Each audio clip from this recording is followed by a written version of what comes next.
Olá, bom dia, boa terça-feira. A partir de agora você confere as principais informações da nossa cidade no Notícias de Jacareí. Começamos trazendo os números da pandemia no município. Até o momento temos 4.102 casos de Covid-19. Ainda aguardam o resultado do exame 2.540 casos suspeitos. Já são 3.727 pessoas recuperadas, notícia boa. E o número de óbitos permanece em 165 vítimas. Em relação ao tratamento hospitalar, dos casos confirmados, são 7 pessoas internadas, sendo 4 em UTI. E dos casos suspeitos, são 12 internações, sendo 3 em UTI. Em tratamento domiciliar, ou seja, se cuidando em casa, são 203 pessoas. O número de novas mortes por Covid aumentou 158% na última semana aqui no Vale do Paraíba, isso segundo dados oficiais das prefeituras. Nos 7 dias encerrados no último domingo, dia 8, a região registrou 31 óbitos em decorrência da pandemia do coronavírus, contra 12 na semana passada. Trata-se da maior alta percentual de mortes em 7 dias, considerando o período encerrado no domingo, isso tudo desde o início da pandemia. Ainda sobre a pandemia, a Anvisa, Agência Nacional de Vigilância Sanitária, determinou na noite de ontem a interrupção do estudo clínico da vacina Coronavac, produzida pelo laboratório chinês Sinovac, em parceria com o Instituto Butantan. Isso após o registro de um evento adverso grave. Segundo a agência reguladora, é padrão interromper os testes quando algum problema é identificado. A notícia foi dada horas depois do governador de São Paulo anunciar que as primeiras doses chegariam no Brasil no próximo dia 20. O próprio Butantan, em nota, afirmou que está apurando o ocorrido. Longos períodos de isolamento social causados pela pandemia, além de agravar quadros de ansiedade, trouxe para a nossa realidade a Síndrome da Cabana. Conheça agora quais são os principais sintomas e as possíveis soluções. Você acha que todo mundo está esperando o fim da quarentena para poder sair de casa e voltar a trabalhar, ir para a escola, restaurantes, cinemas, shoppings e parques? Pois saiba que muita gente não consegue mais voltar a frequentar esses lugares. É a chamada Síndrome da Cabana. A gente pode dizer que, em certa medida, muitas pessoas vão relatar essa dificuldade, né, de retomar a normalidade ali, né, o dia a dia, mas nós temos que ter esse cuidado, né, de não classificar isso como algo patológico, como uma doença, né, como um transtorno psicológico. No entanto, há também a possibilidade de que algumas pessoas desenvolvam certos tipos de patologia que têm causas, né, bem semelhantes, que têm uma proximidade, né, um paralelo com a Síndrome da Cabana, mas que traz grande comprometimento para a sua vida social. As mesmas características, né, dessa dificuldade de retomar a vida social, ela aparece também em transtornos mais sérios, né, como transtorno do pânico ou um quadro depressivo, né. A gente vê aí um aumento significativo, né, do número de pessoas com transtornos depressivos mais graves, né? Algumas pessoas relatando aí estresse elevado, né? Transtorno de ansiedade generalizada. Houve um aumento significativo durante a pandemia, então essa associação as pessoas podem buscar, né, ter alguma assimilação, mas não necessariamente com a Síndrome da Cabana, que, como eu disse, não é um distúrbio psicológico. Existe o medo, até porque ainda não saiu a vacina, e é compreensivo. Agora, a partir disso, de sair aí a vacina, e a pessoa ainda ter esses medos e não querer sair de casa e comprometer até o andamento, a rotina, então pode sim ser um problema. A síndrome da cabana teve início nos Estados Unidos, lá no século passado, em regiões de inverno muito rigoroso. Os caçadores eram obrigados a ficarem enclausurados por muito tempo, tendo dificuldade, depois que o verão chegava, de assumirem a sua nova vida em sociedade.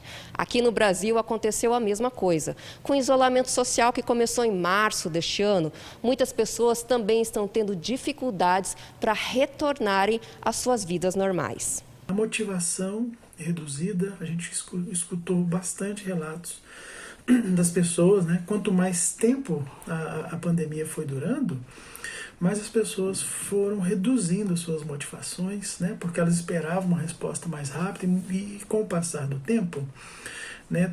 Todos aqueles sintomas mais graves, eles tendem a ficar mais evidentes, né? Porque as pessoas começam a relatar irritabilidade, né? A gente tem aí casos aumentados, por exemplo, de violência doméstica. Outro sintoma que aparece bastante é a insônia. Pessoas, né, ficam mais dentro de casa, né? Algumas dificuldade de fazer exercício, né, e por aí vai. Essa síndrome, ela tem várias características ou sintomas. Então temos angústia, ansiedade, até mesmo na fisiologia temos a taquicardia, sudorese. Então é um conjunto aí de sintomas que vai se tornando cada vez maior. E assim, se o fato permanecer, se esses sintomas permanecer, sim, a pessoa vai precisar de ajuda profissional. Especialistas indicam que para sair da cabana é preciso respeitar o seu tempo. Não se cobre. É normal se encontrar nessa condição emocional após tanto tempo em confinamento. Faça as coisas no seu ritmo e seja gentil consigo mesmo. Lembrando que, se o medo continuar, não hesite em buscar ajuda profissional. A partir de hoje, dia 10, até às 5 horas da tarde do dia 17 de novembro, isso 2 dias após o primeiro turno das eleições municipais, nenhum eleitor pode ser preso. A restrição está no Código Eleitoral. No entanto, há exceções. A primeira é o flagrante, que é a detenção que acontece no momento exato de um crime. A segunda é se o eleitor receber uma sentença que o condene por um crime inafiançável, como, por exemplo, racismo e tráfico de drogas. E, por fim, se cometer desrespeito a salvo-conduto, que significa impedir ou atrapalhar o exercício do direito ao voto. Reforçando, então, a medida vai até dia 17 de novembro, às 5 horas da tarde.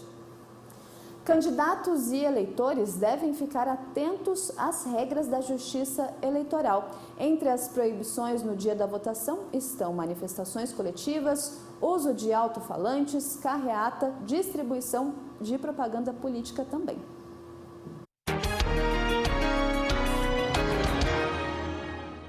No dia 15 de novembro, mais de 147 milhões de eleitores vão escolher prefeitos, vice-prefeitos e vereadores. E há sempre aquele candidato que quer chamar a atenção do eleitor para ganhar a disputa.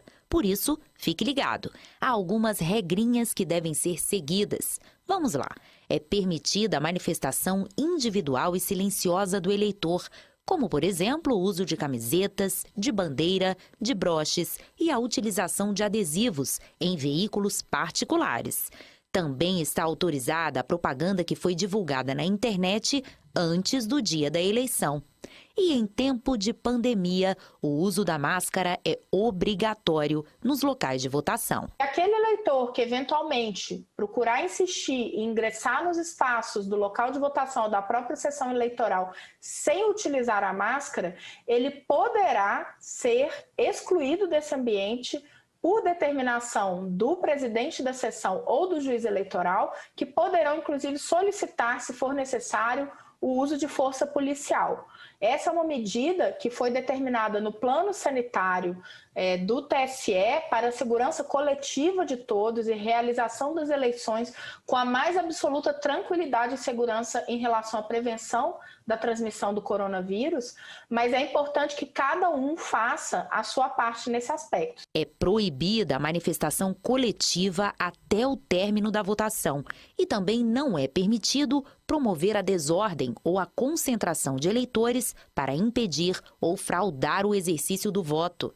É vedado ainda utilizar alto-falantes e amplificadores de som, realizar comício ou carreata, fazer boca de urna, distribuir material de propaganda política, violar ou tentar violar o sigilo do voto. E tem mais, nada de publicar novos conteúdos na internet. Nessa situação, se o eleitor constatar que existe essa postagem, ele deve de imediato fazer a comunicação ou ao juiz eleitoral ou mesmo ao Ministério Público para que sejam adotadas as providências contra aquele candidato. Vale lembrar que no dia da eleição, tanto os juízes eleitorais quanto os presidentes de sessão exercem poder de polícia, ou seja, podem atuar para cessar qualquer irregularidade e assegurar o bom andamento dos trabalhos nos locais de votação.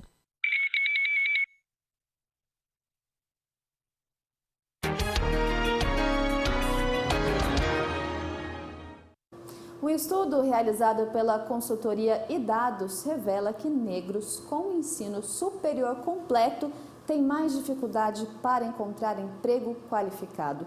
Segundo o estudo, 37,9% dos homens negros e 33,2% das mulheres negras com ensino superior estão em ocupações que exigem apenas nível fundamental ou médio.